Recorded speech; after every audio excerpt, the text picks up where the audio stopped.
أعوذ بالله من الشيطان الرجيم. بسم الله الرحمن الرحيم.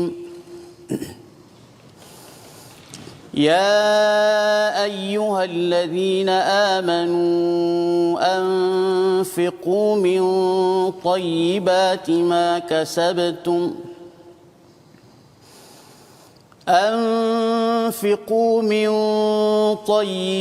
ما كسبتم ومما أخرجنا لكم من الأرض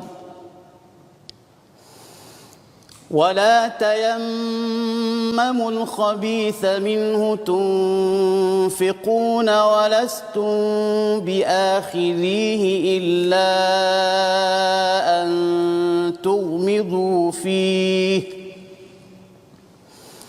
واعلموا أن الله غني حميد. الشيطان يعدكم الفقر ويأمركم بالفحشاء والله يعدكم مغفرة منه وفضلا والله واسع عليم. يؤتي الحكمة من يشاء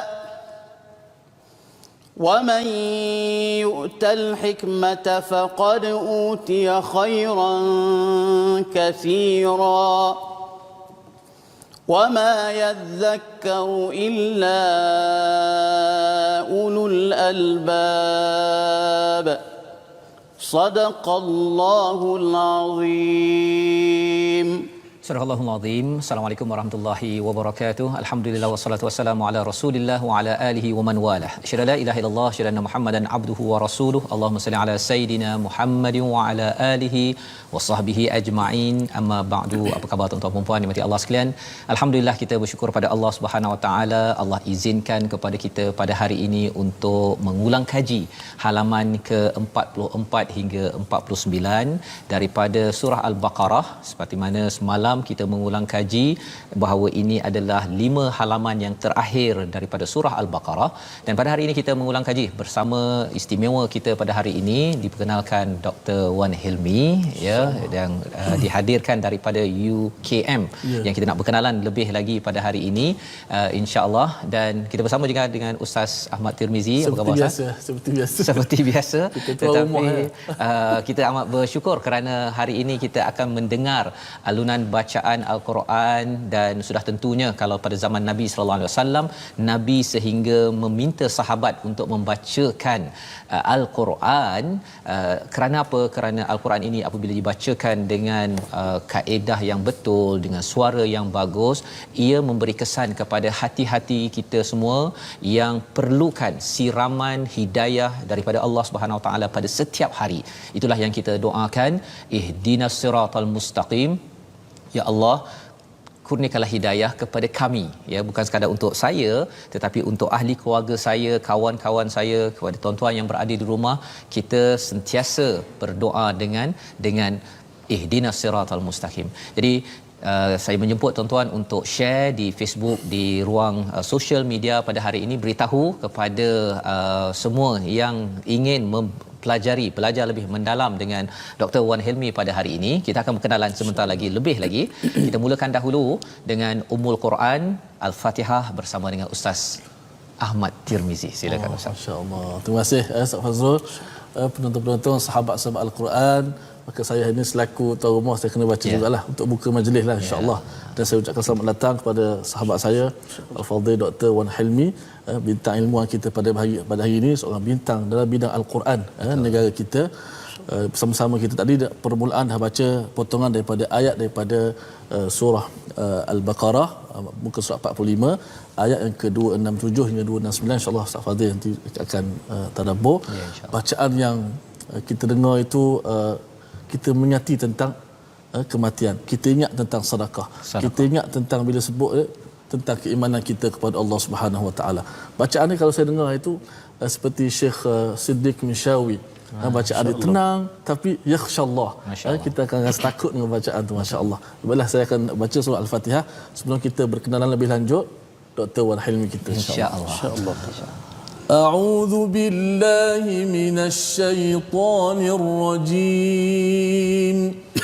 Bismillahirrahmanirrahim. Alhamdulillahi rabbil alamin.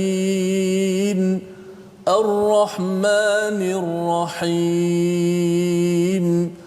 Maliki yaumiddin. Iyyaka na'budu wa iyyaka nasta'in. اهدنا الصراط المستقيم صراط الذين أنعمت عليهم غير المغضوب عليهم ولا الضالين.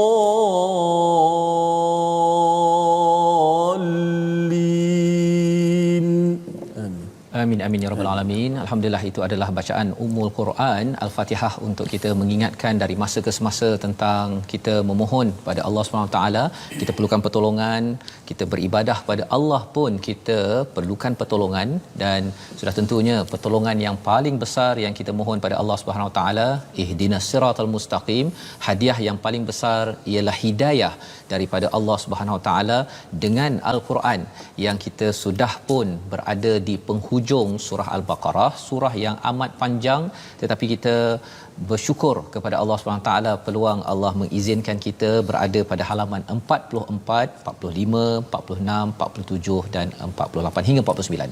Jadi pada hari ini kita bersama dengan Dr. Wan Hilmi, bukan asing lagi di negara kita iaitu tokoh dalam pendidikan Al-Quran dan banyak membuat kelas dan mengajar di peringkat kebangsaan ini. Jadi doktor, mungkin kalau doktor boleh berkongsi sikit doktor dari segi latar belakang pendidikan, dan juga sebenarnya doktor bila terlibat dengan pengajian Al-Quran ini, mengajar ni, sebenarnya apakah satu perkara yang amat menarik dalam pengalaman doktor bersama Al-Quran? Silakan doktor. Allahumma salli ala sayyidina Muhammad wa ala ali sayyidina Muhammad. Bismillahirrahmanirrahim. Pertama sekali terima kasih pada saudara Ustaz Fazrul, sahabat saya Tarmizi, tak asing lagi. Sedikit tentang pengalaman saya.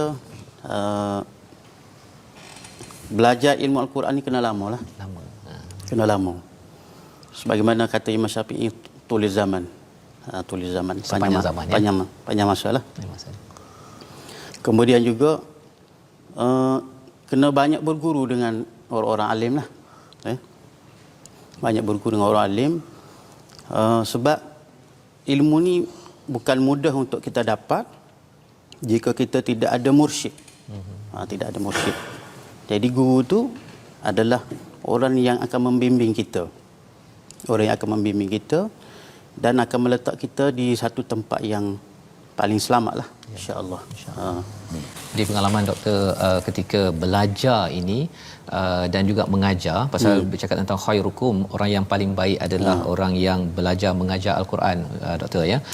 Pasti ada cabaran dan ada pengalaman manis kan.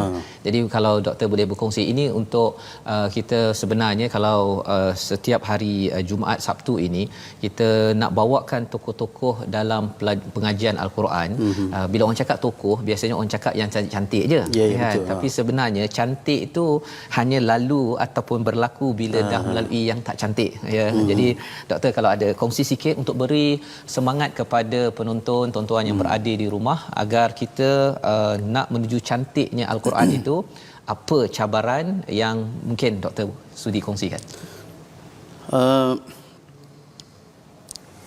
Semangat ataupun dorongan untuk belajar Al-Quran ini adalah berpunca daripada guru kita. Bagaimana kita mendapat nasihat daripada guru kita tu, contohnya guru kita pesan kepada kita supaya perbanyakkan baca Al-Quran Karim. Ini selalu dipesan oleh guru. Jadi untuk kita mendapat apa orang kata tu, minat ataupun dorongan tu yang sangat tinggi dengan membaca Al-Quran itu, kita berusaha untuk membaca sebanyak mungkin setiap hari. Jadi sebagaimana kata Syekh saya, dia kata kalau boleh kita baca Al-Quran ini 1 juzuk ataupun 2 juzuk satu hari. Satu hari ya. Satu hari. Okey. Okey. Kemudian itu kalau kita lah, kalau kita di peringkat awal lah, makna kita berusaha untuk membaca, untuk mendekatkan diri kita dengan Al-Quran Karim. Jadi pesan daripada guru kita supaya kita tu banyak membaca Al-Quran, supaya kita rasa dekat dengan Al-Quran Karim. Jadi sebagaimana kata Nabi SAW, Nabi kata ya'murkum an taqra'u kama ullimtum. Maksudnya Nabi SAW perintah supaya membaca Al-Quran ini sebagaimana kita diajar. Diajar. Insya-Allah. Dr. Wahmi, Ya. sebagai maklum, Dr. Wahmi juga pernah belajar di Mesir ya. Di Mesir yang dikelilingi bumi Al-Quran. Ada pepatah kata kalau nak belajar ilmu hadis, pergilah India. Sebab dia belajar tu detail, dakik tu hafalan kan. Kalau nak belajar ilmu Al-Quran, pergilah Mesir. Bukanlah kata tempat lain tak ada, tapi bumi Mesir ni dikenali dengan Ummul Quran wal Qiraat. Okey. Dan juga Dr. Wahmi juga berpengalaman pergi ke negara-negara lain selain daripada Mesir lah. Mungkin doktor boleh beritahu kepada kita semua tentang bagaimana perkembangan ilmu Al-Quran ataupun qiraat di especially negara Mesir lah, supaya kita dapat ambil pengajaran. Macam mana hebatnya Al-Quran di sana, Ustaz, Doktor? Saya belajar di Mesir daripada tahun 2000. Daripada 2000 sampai 2006 dalam bidang usuluddin, tafsir lah, fokus pada tafsir lah. Tafsir. Kemudian saya balik ke Malaysia tahun 2006, penghujung 2006, tetapi saya masih lagi bermusafir ataupun berkelana ke Mesir daripada tempoh 2007 sampai 2019. Sehingga dapat PhD lah. Sehingga tamat pengajian saya dalam bidang kedoktoran.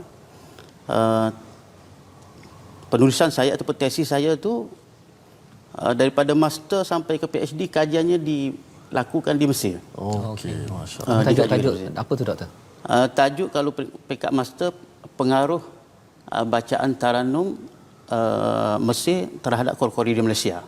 Okey. Kemudian tajuk peringkat doktor, kaedah-kaedah bacaan Taranum Mesri di Mesir. Gitu. Jadi saya kira daripada tahun 2000 sampai 2020, 20 tahun lah. 20 tahun. Jadi perkembangan ilmu di Mesir ni memang sangat hebat lah. Cuma kita tak terkejar untuk belajar. Tak terkejar. Jadi sepanjang pengalaman saya tu, saya sudah menemui hampirlah qori-qori terkenal dan qori-qori besarlah di Mesir. Di Mesir. Masya-Allah. Semenjak daripada tahun 2000 lagi lah. Gitu. Masya-Allah. Jadi itu ada sudut suasana budaya Quran di sana. Kalau daripada aspek budaya, orang-orang Mesir ni dia membaca Al-Quran ni tak kira tempat. Tak kira tempat. Okay. Di atas bah, di tepi jalan, di padang. Ada juga yang minta sedekah baca Quran juga. Yang minta sedekah pun ada juga. Baca Quran. Dia duduk di tepi-tepi, di kawasan lorong-lorong, di Jamiatul Azhar. Duduk situ dia baca Quran. Atas bas pun baca Quran. Naik taksi sini. sama. Taksi ataupun baca Quran. Kalau di tempat kita doktor, Ustaz Fazrul, Ya. kalau kita katakan bulan puasa, bulan Al-Quran, kita naibah baca Quran, orang sebelah kata, itu riak lah tu. Kan Ustaz Fazrul rasa riak macam tu? Ya, itu sebabnya bercakap tentang budaya kan, memainkan Budaya. peranan doktor ya. Pasal bila bercakap tentang di dalam bas baca Quran, bagi mereka itu adalah satu budaya yang telah dibina, tetapi mungkin di Malaysia ini mungkin ini agak pelik. Sebelum ini kalau katakan pukul 12 orang baca Quran Ustaz ya. Biasanya orang baca Quran ni sama ada orang tu baru lahir ataupun orang tu dah nak pergi. Itu adalah orang baca Quran pukul 12 kan. Tapi kalau pukul 12 pada setiap hari jarang. Tapi alhamdulillah pada sekarang ini kalau dengan My Quran Time ini ada budaya itu mula berkembang, dan kita harapkan kalau katakan Mesir itu satu sejarah Quran yang agung, kita yang berada di Malaysia ini, bagi tuan-tuan yang berada di rumah, harapnya kita juga menjejak kepada bumi Mesir pada bahagian kebaikan, kerana itulah tempat dua insan lah ya, kalau kita cakap yang baiknya Nabi Musa, Nabi Yusuf di situ. Tapi dalam masa yang sama juga itu adalah tempat Firaun kan. Jadi kalau katakan kita melihat kepada Al-Quran ini, kalau di Mekah, di Madinah itu ada Nabi Muhammad, ada juga Abu Jahal dan juga Abu Lahabnya ya. Nak ceritanya apa? Nak ceritanya ialah kita nak mencari budaya yang baik, ambil dan kita bawa ke negara ini, dan kita buang jauh-jauh budaya yang tak baik daripada negara ini untuk kita membina masyarakat berasaskan hidayah daripada Allah SWT. Jadi terima kasih doktor mencerahkan tentang budaya ini tadi, dan kita mungkin nak melihat antara budaya yang dibawakan di dalam Al-Quran pada muka surat 45 yang doktor baca tadi adalah budaya infak ya, budaya infak. Ayat pada muka surat 46 pun bercerita tentang infak, dan apakah isi daripada ayat yang dibacakan sebentar tadi. Allah menyatakan pada ayat 267, ya ayyuhallazina amanu, wahai orang beriman, infaklah daripada yang baik-baik daripada apa yang kamu usahakan, dan juga apa yang kami keluarkan untuk kamu daripada bumi ya. Wala tayammamu, jangan pilih yang khabith, yang buruk-buruk sahaja bagi, tapi yang baik-baik kita simpan. Ini yang Allah ingatkan. Dan kalau doktor pengalaman pasal dah lama ke Mesir itu ya, budaya infak di Mesir ini doktor ya, kalau doktor boleh kongsikan sikit pasal satu budaya baca Quran. Tapi bila Quran banyak disentuh pada juz yang pertama, juz ketiga ni banyak cerita pasal infak, ada kaitan antara Quran dan infak.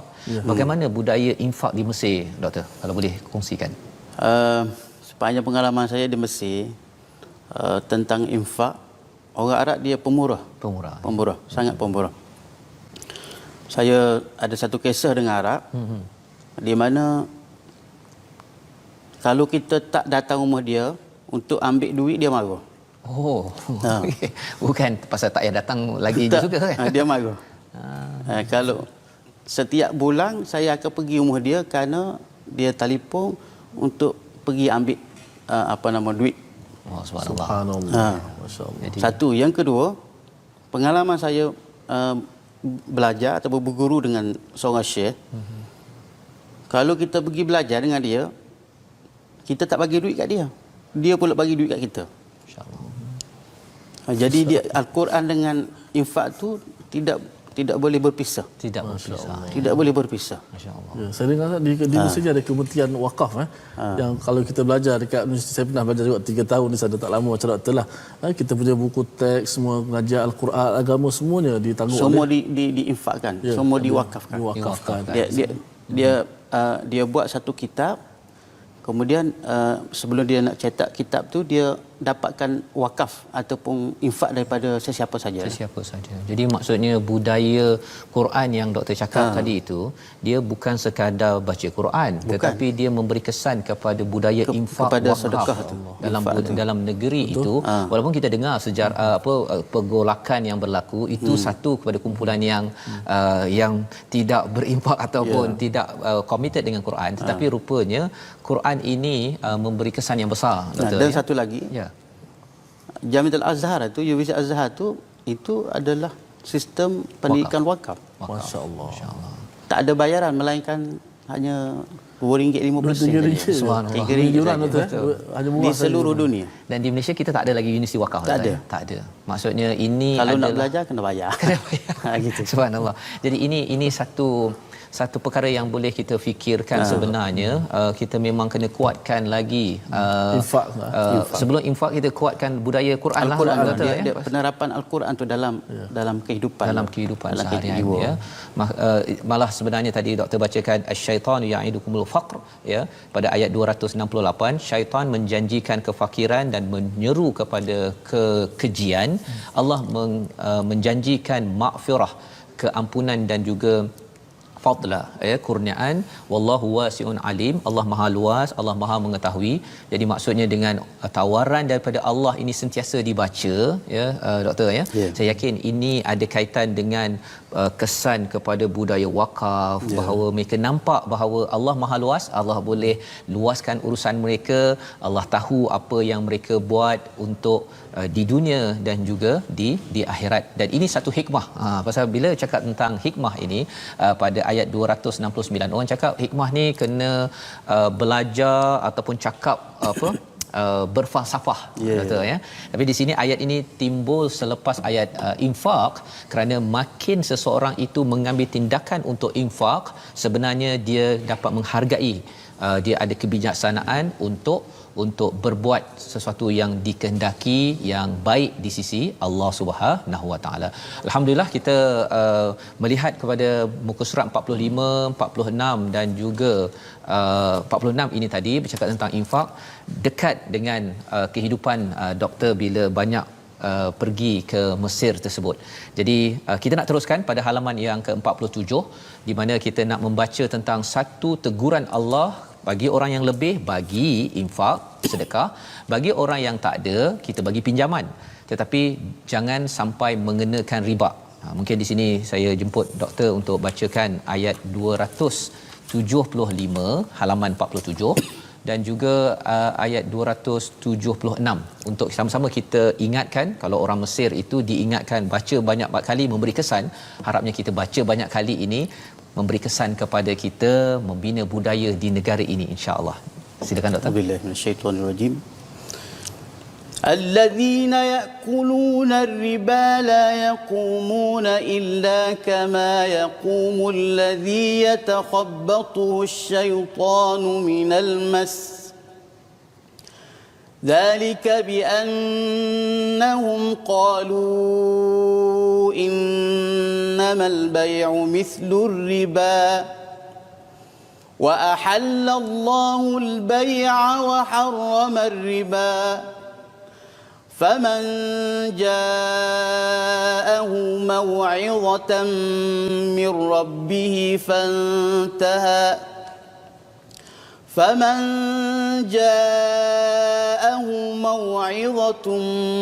من ربه فانتهى فله ما سلف وأمره إلى الله ومن عاد فأولئك أصحاب النار هم فيها خالدون يمحق الله الربا ويربي الصدقات والله لا يحب كل كفار أثيم إن الذين آمنوا وعملوا الصالحات وأقاموا الصلاة وآتوا الزكاة إن الذين آمنوا وعملوا الصالحات وأقاموا الصلاة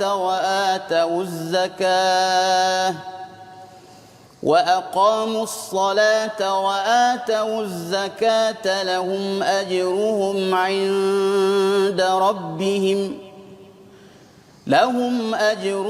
عند ربهم ولا خوف عليهم ولا هم يحزنون.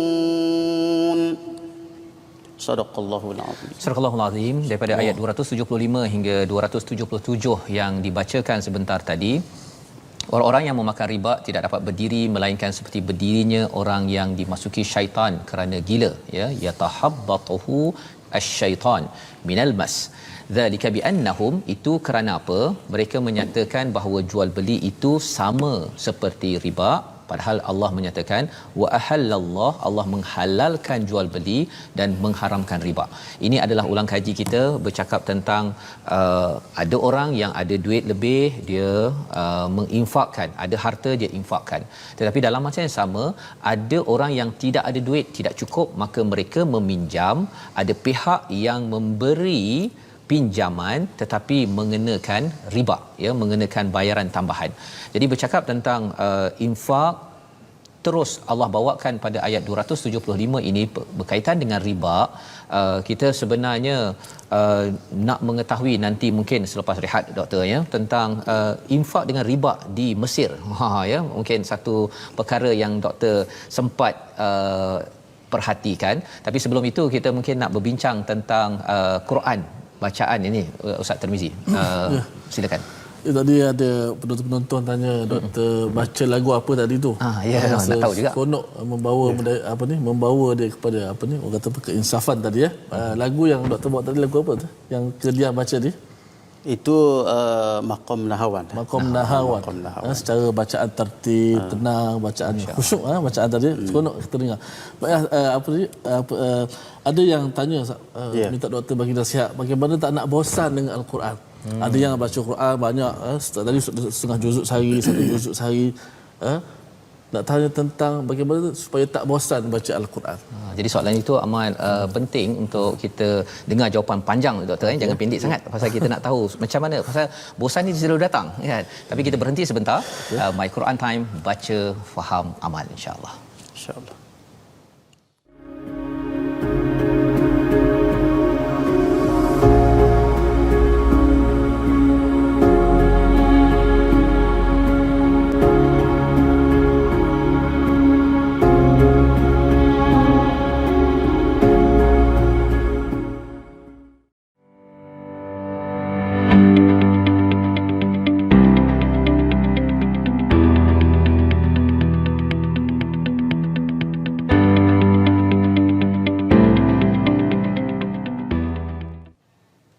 Kembali kita dalam My Quran Time, baca, faham, amal. Alhamdulillah pada hari ini kita bersama dengan tetamu istimewa Dr. Wan Hilmi daripada Universiti Kebangsaan Malaysia untuk sama-sama kita belajar apakah yang ada dalam pada halaman 45 hingga 49.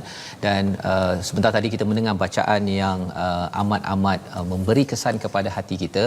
Dalam masa yang sama juga kita belajar rupa-rupanya makin banyak kita membaca Al-Quran ini memberi kesan kepada budaya sedekah, infak dan wakaf yang diperhatikan di bumi Mesir, dan perkara ini juga boleh kita peroleh insya-Allah bila kita makin lagi menyebarkan budaya membaca Al-Quran ini di mana jua, walaupun mungkin di dalam bas ataupun di ladang, seperti mana yang sebahagian daripada rakan-rakan kita yang berada dalam My Quran Time ini sedang ikuti sekarang, ya. Dan inilah yang kita ingin kembangkan. Dan sebentar tadi kita ada soalan daripada Ustaz Ustaz Ahmad Tirmizi, ya, berkaitan dengan bosan tadi, Ustaz. Kalau Ustaz boleh ulang balik soalan, mungkin ada yang tertinggal sebelum kita jemput Dr. Wan Hilmi berkongsi tips dan panduan, insya-Allah. Masya-Allah. Sebelum tu saya ajak sahabat-sahabat Al-Quran untuk kita bergabung di platform rasmi kita. Seperti biasalah, kita ada Facebook, ada YouTube, ada Instagram. Boleh sama-sama melalui Facebook ataupun Sahabah Al-Quran My #Quran Time dan My #Quran Time.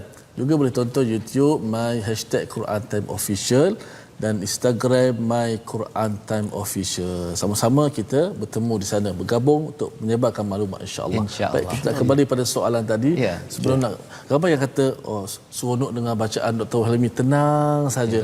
Satu-satu dialunkan dengan apa ni, suara yang orang kata apa, perlahan tapi maknanya sampai, masya-Allah. Baik doktor, supaya kita tak bosan dengan Al-Quran. Al-Quran ni ada 30 juzuk, 114 surah. Dengan ayat-ayatnya ada yang mudah, ada yang susah dan sebagainya. Bagaimanakah supaya kita tak bosan dengan Al-Quran? Pertama sekali, kena ikhlas lillahi ta'ala lah. Kita belajar ni pertama sekali ikhlas lillahi ta'ala. Apabila telah mencapai ikhlas lillahi ta'ala tu, kita akan belajar, kita tidak melihat kepada masalah yang mendatang, masalah yang hadir dalam kehidupan kita. Itu yang pertama. Kemudian yang kedua, apabila sebut berkenaan dengan belajar, yang kita naknya, yang kita maksud, yang kita hendaknya adalah supaya kita tidak berlaku bosan dalam membaca Al-Quran. Yang kita nak itu. Jangan bosan untuk kita membaca Al-Quran. Tetapi di sana terdapat benda-benda yang perlu kita ambil, yang perlu kita dapatkan lah. Apa dia yang perlu kita dapatkan? Semua ilmu yang nak baca Al-Quran, yang kita nak adalah baca Al-Quran itu supaya kita tidak merasai bosan pada diri kita. Tetapi yang kita nak adalah belajar ke semua ilmu. Yang naknya baca Quran supaya tak bosan. Tapi kita kena belajar semua benda berkait dengan Al-Quran. Baik ilmu tajwidnya, baik ilmu qiraatnya, baik ilmu taranumnya, baik ilmu tadabburnya, Ya, betul. baik ilmu qasasul Quran, baik ilmu lughah, baik ilmu tafsir, ilmu dan sebagainya. Supaya kita akan menimbulkan minat yang lebih kuat, dorongan tu dalam hati kita, dalam perasaan kita. Maksudnya tadi doktor maksudkan ialah bosan tu memang ada cabaran halangan. Memang. Tapi ada. kita kena tengok yang akan dapat Ya, nanti. yang nak kena kumpul semua benda. Kumpulkan, ya. Apabila semua dah ada daripada diri kita ni, barulah kita akan, bila kita baca Quran, pertama kita baca Quran, kita nak melihat kepada hukum tajwid. Yang kedua nak melihat kepada apa? Melihat kepada dari segi usul riwayat. Usul, semasa kita baca Quran ni ada kaedah-kaedah yang tertentu dalam periwayatan. Contohnya kalau kita baca Hafsun, ada kaedah-kaedah yang tertentu dalam riwayat Hafs dan anak Asim. Dan kaedah-kaedah tersebut diambil daripada mana? Diambil daripada periwayatan. Belajar daripada guru ke guru itu. Yang ketiga, apa yang kita nak lihat ialah dari segi bahasa, lughah. Dari segi lughawi, dari segi bahasa. Contohnya, kalau untuk memahamkan lagi kaedah, apabila kita membaca, kita nak dapatkan keseronokan tu, kita nak tahu dari segi apa dia punya susunan bahasa Al-Quran tu. Kita belajar. Contohnya kalau kita baca lah, فَمَنْ جَاءَهُ مَوْعِظَةٌ مِّنْ رَبِّهِ فَانْتَهَى فَلَهُ مَا سَلَفَ وَأَمْرُهُ إِلَى اللَّهِ. Itu adalah susunan Al-Quran Al-Karim. Kemudian yang lain-lain lagi boleh kita tadabbur makna ayat, tahu berkenaan dengan kisah-kisah yang terdapat dalam Al-Quran Karim lah. Jadi itu adalah kaedah bagaimana kita nak mengelakkan daripada bosan. Daripada bosan tadi. Bosan. Pasal maksudnya ada benda yang macam-macam kita ya, kena macam-macam siapkan. dalam tu. Dalam bacaan tu. Al-Quran tu ya, yang kita kena siapkan ialah dia seperti bina bangunan lah Ustaz ya. Maksudnya kalau nak bina satu tunggu sampai 2-3 tahun memang lama tu. Dia tak payah tunggu 2-3 tahun. 1-2 jam pun dia tak tahan dah kan. Tetapi bila ada sesuatu yang manis di sebalik proses itu, ketika kita tadi Ustaz cakap saya tak tahu ni, kalau saya belajar sikit ilmu tajwid tadi, nanti saya dapat tahu senang cara saya nak keluarkan bunyi jim ke ain ke, maka kesannya kita akan lebih lagi bersemangat dan tidak lagi rasa proses tu membosankan. Ya, Masya-Allah. Itu adalah satu perkara yang penting diberi perhatian kepada kita. Maksudnya bersedialah untuk bertemu kejutan demi kejutan, kemanisan demi kemanisan. Ketika membaca Al-Quran, barulah kita tidak mudah untuk diasak oleh kebosanan dalam kita membaca Al-Quran. Jadi doktor tadi itu berkaitan dengan bacaan. Dan kemudian bercakap tadi tentang ayat yang doktor baca tadi, ayat 275 tentang riba. bila ayat tentang infak ini pada muka surat 44, 45, 46, 47 tuan-tuan boleh perhatikan, tiba-tiba wujud ataupun hadir ayat pasal riba, ya. Jadi dalam konteks doktor pasal dah lama pergi ke Mesir tersebut, tadi nampak di Mesir ada wakaf, kan, ada infak kerana baca banyak al-Quran. Riba ni macam mana pula doktor? Al-Quran ni dia apabila datang benda yang baik, dia depan dia tu ada benda yang buruk. Benda yang buruk. Contohnya kalau ada wakaf, dia akan ada benda buruk iaitu riba. Riba, okey. Wakaf tu benda bagus. Kemudian lagi ada benda baik seperti jual beli. Betul. Depan dia tu ada riba. Kemudian lagi ada benda bagus lagi seperti hadiah, hebah dan sebagainya. Itu benda bagus yang Allah Taala berikan kepada kita. Jadi dia tak boleh berpisah benda baik dan benda buruk. Jadi di sana manusia akan berfikir tentang bagaimana nak dapatkan keuntungan. Betul. Mereka akan fikir macam mana kalau kita ni nak dapat keuntungan. Tidak melalui cara kita mengambil lebihan ataupun mengambil bunga lah, orang kata mengambil bunga daripada apa-apa saja, pinjaman, jualan, hutang piutang, juga jualan dan sebagainya. Jadi orang yang kalau hatinya Al-Quran, dia dalam dia tu Al-Quran, dalamnya Al-Quran, dia tak akan nampak benda yang buruk di depan dia. Dia tak akan nampak benda buruk, benda riba dan sebagainya lah. Dia akan fikir bagaimana cara dia nak elakkan daripada perbuatan riba itu. Dia nak untung juga. Dia nak untung juga, tapi dia elak bagaimana? Cara nak mengelaknya adalah wakaf tadi. Wakaf tadi dia boleh hapuskan riba secara automatik.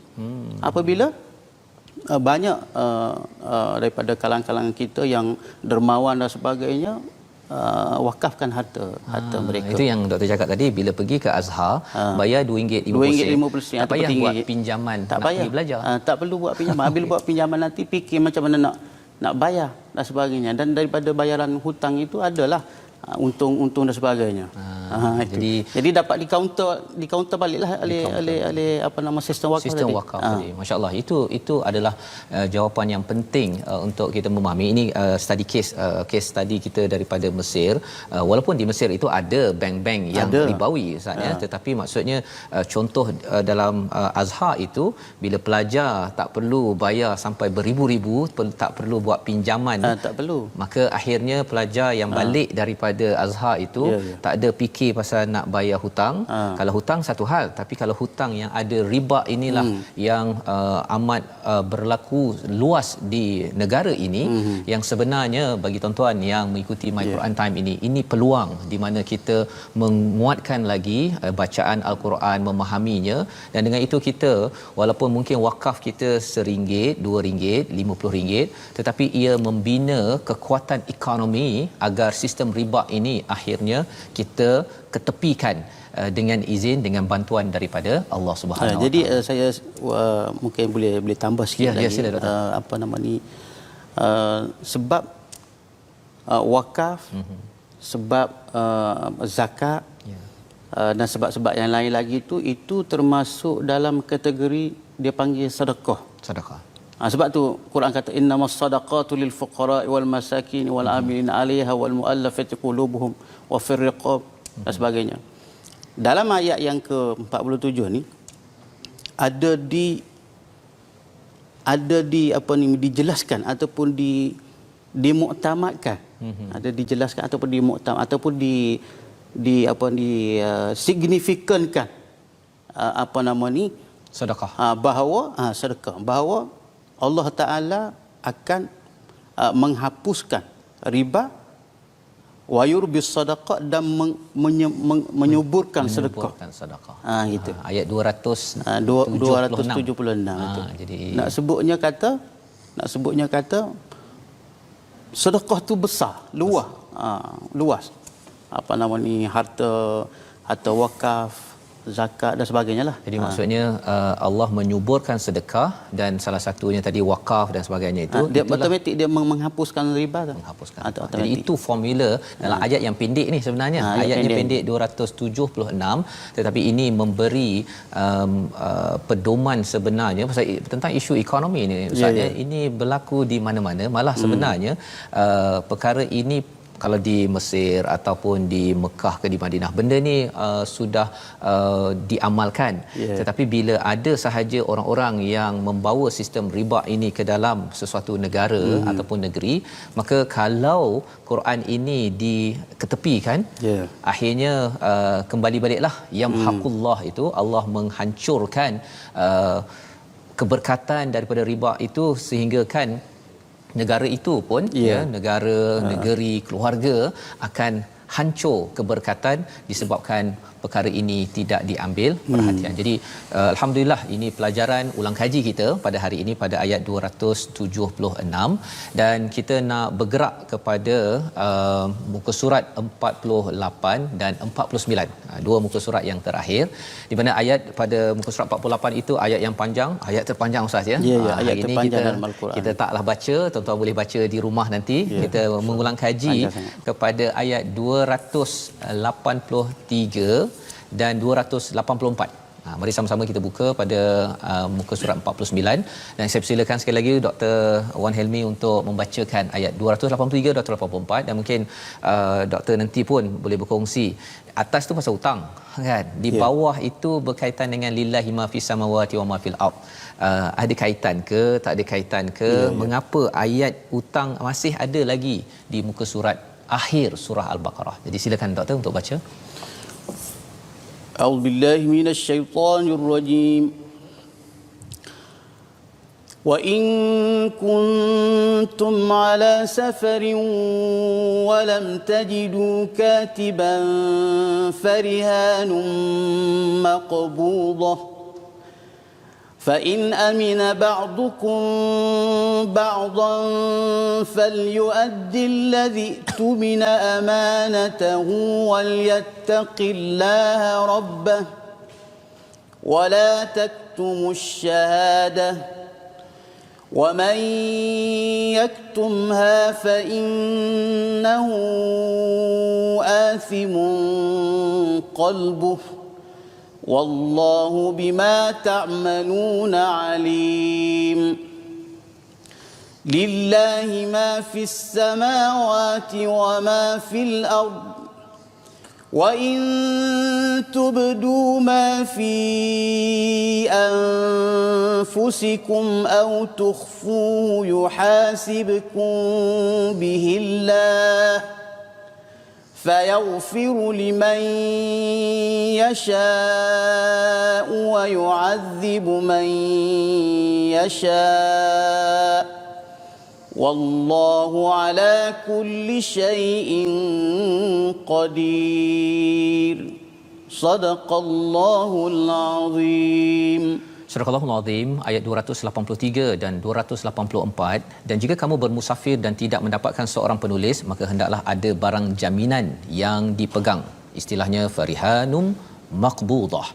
Tetapi jika sebahagian daripada kamu mempercayai sebahagian yang lain, hendaklah yang dipercayai itu menunaikan amanah dan hendaklah dia bertakwa kepada Allah Subhanahu Wa Taala Tuhannya, dan janganlah kamu sembunyikan kesaksian, kerana barang siapa menyembunyikannya sesungguhnya hatinya kotor berdosa. Allah Maha mengetahui apa yang kamu lakukan. Jadi ini adalah daripada ayat 283 menceritakan tentang kewajipan bagi orang yang berhutang, ya, walaupun tidak sempat ditulis ataupun tidak ada rahan ataupun gadaian yang diletakkan sebagai jaminan. Apabila kawan kita memberi pinjaman, ya, hutang, ia adalah amanah daripada Allah Subhanahu Wa Taala. Ia bukan lagi sekadar hutang. Orang cakap bahawa ini adalah hutang, hutang dengan bank, hutang dengan kawan dan sebagainya, tetapi ia adalah amanah yang Allah beritahu di sini, wal yattaqillaha rabbah. Bertakwalah kepada Allah sebagai Tuhannya. Jadi Allah mengulang Allah dan Rabbah di sini pasal nak memastikan dalam hati kita jangan main-main dengan hutang yang telah dibina, kerana ia adalah amanah dan lambang kepada ketakwaan. Jadi di dalam ayat ini pada doktor kalau kita lihat 283 diikuti 284 hinggalah ke hujung surah Al-Baqarah. Mengapa doktor kalau katakan doktor boleh cerahkan lagi kepada saya, kepada penonton di rumah, hutang ini mengapa sampai ke hujung masih lagi dibicarakan? Silakan. Berkenaan dengan hutang ni sebab dia menjadi satu benda yang menjadi satu benda yang penting dalam masyarakat kita. Tidak ke semua orang ni dia kaya. Betul. Tidak semua orang ni kaya.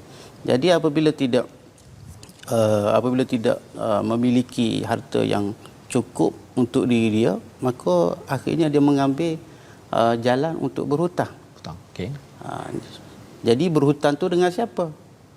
Mesti berhutang tu adalah dengan orang-orang yang berharta. Berharta. Jadi dalam masyarakat kita ni, orang yang miskin dengan orang yang kaya tu ada di mana-mana saja. Ada di mana-mana saja.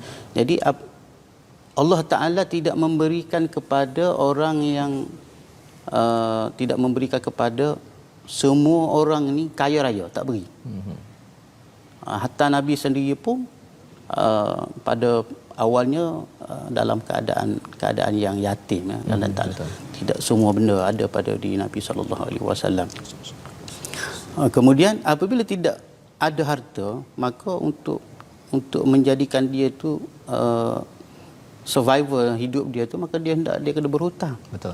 Berhutang. Jadi dalam ayat ni masih lagi Allah Ta'ala tegaskan bahawa kalau kita nak berhutang kata Allah, kalau kita nak berhutang kata Allah, berhutang tu Allah bagi option. Macam mana kita nak dapat duit kalau kita tak ada duit? Berhutang. Berhutang. Jadi berhutang tu adalah option, rukhsah yang Allah Ta'ala bagi. Allah sayang, Allah bagi. Itu. Betul. Allah yang buat tu. Ya, betul. Allah yang buat boleh berhutang tu. Jadi itu adalah salah satu daripada option. Selain daripada kita berusaha, berniaga, dalam waktu yang berusaha, tambah-tambah lagi musim PKP ni kan. Ya, betul. Musim PKP dah susah dah. Kemudian lagi nak kerja pun susah juga lagi, 2 kali susah. Kemudian lagi banyaklah benda-benda yang itu kan. Jadi Allah Ta'ala bagi option. Jadi Allah Ta'ala peringatkan kepada kita, kalau awak nak berhutang boleh, tapi dengan syarat awak mesti tanda atau mesti catat hutang-hutang itu. Takut nanti apabila kita berhutang kita tak mampu nak kita lupa ataupun kita tak ingat, nanti masalah lah. Akan tersangkutlah kita dengan Allah Subhanahu Wa Taala.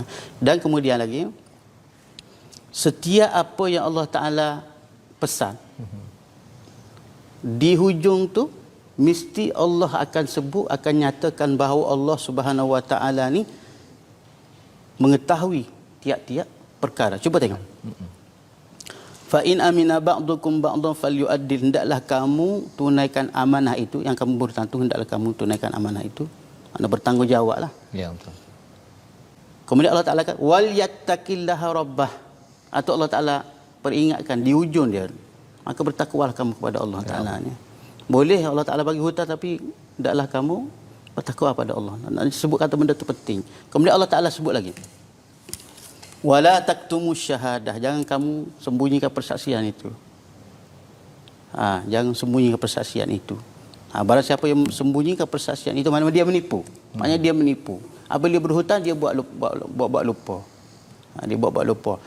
Allah Ta'ala sebut, fa innahu asimun qalbuhu, sesungguhnya dia itu berdosa. Hati dia berdosa. Hati berdosa.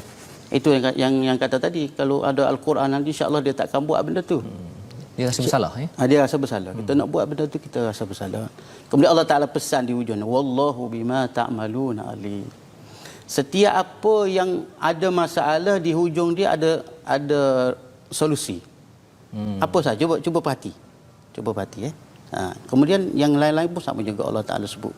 Pun ada wallahu ala kulli syai'in qadir wa ilaikal masir dan sebagainya lah.